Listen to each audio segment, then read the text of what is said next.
Queridos irmãos, queridas irmãs, estamos aqui no 14º semestre, ano de 2019, na sala de entrevista, bate-papo, ao lado da livraria,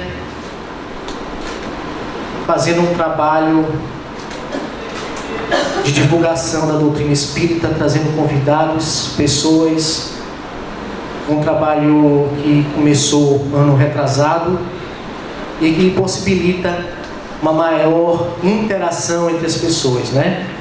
Então nós abrimos a oportunidade das perguntas e das respostas em alguns momentos, mas neste, pelo tempo, porque o irmão vai palestrar ainda, não teremos essa oportunidade hoje.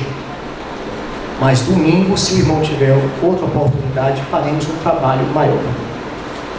Agradecendo ao Jaime Ribeiro por estar aqui conosco, agradecendo ao Wagner por estar aqui conosco e a tantos outros que passaram só neste sábado. Rafael, meu irmão, é um prazer imenso estar aqui pela primeira vez com você neste canal, e em alguns momentos tivemos mais de 13 mil pessoas visualizando. Eu acredito que vamos romper esse recorde em prol do Espiritismo. Boa tarde. Boa tarde a todos que estão presentes no ambiente físico e também aqueles que nos assistem, né? Eu até aproveito para deixar um abraço para minha mãe, para minha esposa, se elas não puderam ouvir, né? Mas estão acompanhando lá de Sete Lagoas, em Minas Gerais. E que a gente possa, nesses breves instantes, né, desfrutar um pouquinho sobre um pouco que a gente tem vivenciado nos trabalhos sociais, até fora, né, do contexto espírita. Rafael, dentro da sua jornada pessoal, como foi que você conheceu e começou a se perceber espírita? Então, a gente ouve muito na casa espírita que a pessoa que chega a um templo religioso, em especial o espiritismo, ele vem pela dor ou pelo amor. Eu, sinceramente, nunca vi ninguém chegar pelo amor. Às vezes a gente vai porque o avô leva, o pai, a mãe, por curiosidade, mas na maioria das vezes a gente é movido pela dor, pelo sofrimento, pelas dificuldades que a gente enfrenta ao longo da vida, porque a gente ainda não consegue amar aquele amor que o Cristo viveu e deixou para cada um de nós. E dentro dessa visão, eu fui meio que empurrado no início pelos meus familiares. O meu avô conviveu ao lado da minha avó muito tempo com o Chico Xavier. Eles tinham encontros quinzenais praticamente, né? Meu avô saía de Sete Lagoas e ia para Uberaba de Fusquinha. E ele era apesar de ser em Minas Gerais, eram umas 10 horas de viagem para passar o final de semana com o Chico. Ao lado do meu tio avô, ele também fundou em Sete Lagoas uma creche, um orfanato chamado Paulo de Tarso, Lar Espírita Paulo de Tarso, que hoje acolhe em torno aí de 350 crianças. Então a gente foi criado naquele meio. A gente tomava café da manhã, almoçava com aquelas crianças e compartilhava não só alimento material com eles, mas também o espiritual, como se fôssemos e éramos de uma mesma família. Mas a gente vai despertando para outros trabalhos através do sofrimento, da dor. A gente está dentro de uma casa espírita e frequentando um movimento religioso, porque a família leva, não vai isentar a gente do sofrimento. A gente buscar uma religião por sofrimento não vai isentar que lá na frente a gente não continue sofrendo. E eu acho que cada provação que a vida nos traz é uma oportunidade para a gente abraçar novos trabalhos sociais e assim guardar a nossa dor no bolso, né? E perceber que existem pessoas que de fato precisam do nosso esclarecimento. Então, eu acho que esse despertamento meu no Espiritismo, ele tem sido gradativo. À medida que a gente vai sofrendo, a gente vai despertando cada vez mais para as nossas obrigações. Rafael, seja muito bem-vindo. Você tem um trabalho muito bacana, social. E assim, você é um rapaz jovem e já envolvido em questões que demandam tanto tempo, e a gente sabe que as pessoas mais jovens, elas têm mais dificuldade em se envolver em trabalhos sociais porque trabalha, porque está constituindo família. A gente diz que as pessoas de mais idade, elas têm mais tempo, né, para poder estar engajadas em alguma atividade. E ontem a gente conversando nos bastidores, o Rafael nos apresentou um projeto muito importante, gente, para esse momento da transição planetária. Eu não conheci o projeto, foi daí que a gente convidou ele para participar da sala de entrevista, porque a gente queria que ele falasse para a gente. E eu estou torcendo para que ele chegue aqui em Pernambuco. Você quer introduzir, apesar de não dar tempo de falar muito, você vai entrar daqui a pouquinho no teatro. Você pode? Então, foi um grande desafio, primeiro, aceitar o convite desse trabalho, porque a gente que está dentro do movimento religioso, seja qualquer religião, quando fala que você tem que sair daquela religião, daquele centro espírita, do lugar que você está acostumado, para um novo desafio, gera medo, incerteza, insegurança. Será que eu estou deixando para trás aquilo que estava planejado para mim? Então foi um dos pensamentos que eu tive. Por quê? Eu assumi há mais ou menos uns 7 anos uma casa espírita, que ainda estava nascendo, né? E a gente acompanhou toda a fase de construção física e espiritual desses trabalhos, numa pequena cidade, próxima à minha terra natal, Sete Lagoas, uma cidade com 2.000 habitantes. E ali a gente começou a desenvolver trabalho social com algumas crianças. E a gente chegou, por exemplo, numa cidade de 2.000 habitantes, ter em um almoço nosso de sábado, onde as crianças também são evangelizadas, 80 crianças, sendo que 70 delas iam sem o pai e sem a mãe. Elas iam sozinhas, elas já buscavam sozinhas aquele local. Então tudo aquilo foi um processo de muita emoção, de muito aprendizado, e a gente acaba ficando apegado. A gente fala assim, nossa, esse trabalho é meu, eu construí, eu edifiquei, e aí do ponto de vista espiritual em especial, e de uma hora para outra eu comecei a perceber que as circunstâncias da vida estavam me levando para um outro local. E já há 6 anos eu sou voluntário, paralelamente a esse trabalho, a uma cadeia pública, a um tipo de prisão chamado APAC. Talvez a maioria de vocês não conheça, aqui no Nordeste é pouco comum. Salvo engano, a gente só tem uma unidade no Nordeste, são 72 no Brasil. Inclusive, no dia em que foi homenageada a Fraternidade Sem Fronteiras, no Caldeirão do Hulk, foi mostrado também a APAC. Então ali começou a ficar um pouco mais conhecida, embora seja um projeto desde a década de 70.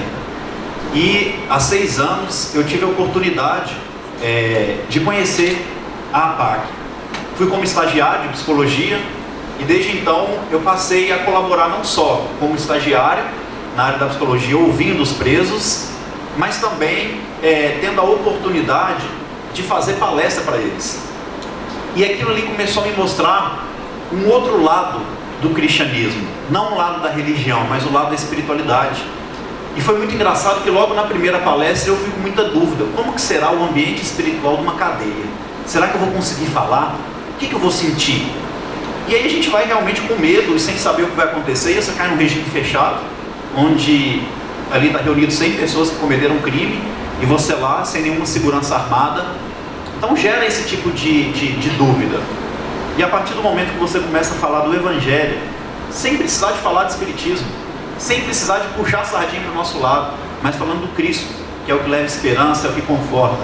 E a gente começa a perceber que aquelas pessoas, teoricamente, extremamente animalizadas, brutas, começam a chorar, começam a se emocionar, começam a envolver com a fala, e ao final ainda chega e fala assim, benção, Rafael, achando que muitas vezes é um padre, ou então te chamando de pastor Rafael. A gente começa a perceber, e eu comecei a ter a percepção de que o importante ali naquele momento não era o espiritismo estar representado pelo Rafael, mas o cristianismo. E que aquelas almas que ali estavam, acima de tudo, precisavam do Cristo e precisavam de Jesus. E com Jesus, eles conseguiriam vencer aquela dificuldade e renovar a vida. Porque o próprio Cristo acreditava em todo mundo. Se a gente for acompanhar a história do cristianismo, eu sou apaixonado pela vida de Paulo, de Estevão. Para mim, a obra mais bonita que a gente tem no Espiritismo. Inclusive, perguntaram a Chico de mais de 500 livros que ele psicografou, o mais importante, e ele respondeu que era Paulo Estevão. Então não é qualquer obra, não é só um romance, é um livro que tem que ser meditado, tem que ser estudado por nós espíritas. E a gente conhece ali no Paulo Estevão Saulo, ainda conhecido como Saulo, que não foi só responsável pela morte de Estevão, mas a gente pode considerar ele como um serial killer, um homem responsável pela morte de dezenas e dezenas de cristãos da primeira hora, um homem responsável por abusos de ordem sexual com as mulheres que professavam o cristianismo, que eram abusadas pelos soldados romanos, a mando de Saulo, na frente dos seus filhos. O esposo era martirizado e morto na frente também dos filhos. E o mais interessante, Jesus aparece para aquele homem, e Jesus ali não fala com ele alguma palavra de baixo calão, não recrimina, não desacredita, não o agride, simplesmente pergunta o porquê daquela perseguição, o porquê daquela necessidade de perseguir, de matar. E ali Saulo, aquele homem embrutecido, aos pés de Jesus, está ajoelhado, chorando compulsivamente, se colocando na causa do Evangelho. Por que não acreditarmos em quem já cometeu algum crime? E normalmente Chico Xavier, quando visitava as cadeias públicas, ele fazia muito esse trabalho, e às vezes a gente pergunta numa palestra que tem reunido 1.000, 2.000 pessoas, quem já foi numa cadeia visitar um desconhecido. Raramente uma ou duas pessoas levantou a mão. E Chico ia nesses trabalhos mensalmente, e sempre Emmanuel aparecer para ele e falava a mesma coisa: Chico, veja só os nossos irmãos encarcerados, a diferença deles e de nós é que o crime deles já foi descoberto, e o nosso ainda não. Então, diante das leis de Deus, somos todos criminosos. E ali, nesse trabalho na APAC, a gente passa a enxergar cada um daqueles irmãos como pessoas comuns como a gente, e que em algum momento da vida eles acabaram errando, porque todos nós também estamos sujeitos a errar. A gente tem filho, a gente tem sobrinho, a gente vai ter neto. Então a gente precisa pensar: será que se um ente querido passar por um erro, um momento de desvio de conduta, e estiver encarcerado, eu vou mudar minha percepção diante do criminoso? Mas quando a gente passa a viver com eles, isso tudo fica muito mais fácil. A gente sai do campo das ideias e a gente vai para o campo de ação. E ali a gente ouve histórias que começam a nos envolver, e a gente percebe que é possível. Eu estou só fazendo uma introdução, porque amanhã eu acredito que a gente vai ter mais tempo de aprofundar no assunto. Só um parêntese, traz um pouquinho só da questão das estatísticas. Isso, aí eu ia falar isso agora. Pronto, exatamente. É importante. É muito difícil a gente ter estatísticas muito corretas, muito concretas com esse assunto do sistema prisional no Brasil, mas a gente tem algumas. 89% dos presos hoje no Brasil que chegam no sistema penitenciário, em torno aí de 95%, vão aumentar o grau do crime. Ou seja, quem cometeu um delito X, saindo de lá vai cometer 2X. Então a gente começa a perceber que é grave. E além disso, mais um dado preocupante, né? Em Minas Gerais, por exemplo, cada preso custa mensalmente 4 salários mínimos, R$4.000 para o governo. E aí a gente faz um paralelo com a APAC. Sem falar que mais de 90% também deles não tem objetivo de futuro. Mais de 90% já pensaram e ainda pensam em autoextermínio, em suicídio, né? E aí a gente faz um paralelo e percebe que na APAC 12% reincidem no crime.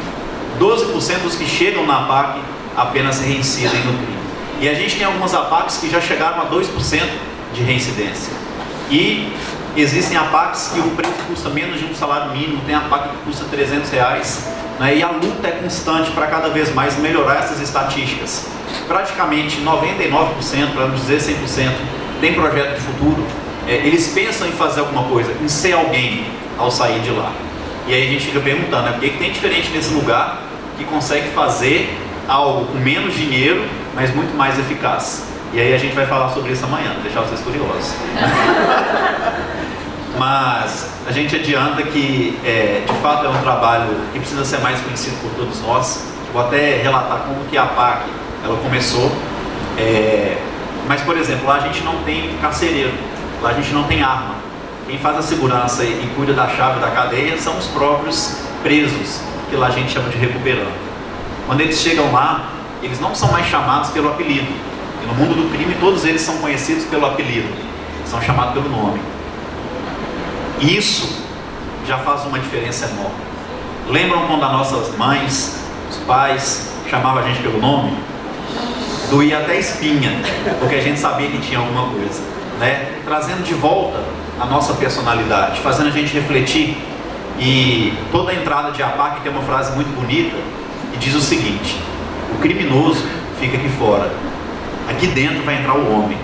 E a gente acredita realmente que, independente do crime, todo mundo tem condição de melhorar de vida, todo mundo é recuperável. E a gente não chama mais de criminoso, mas de recuperando.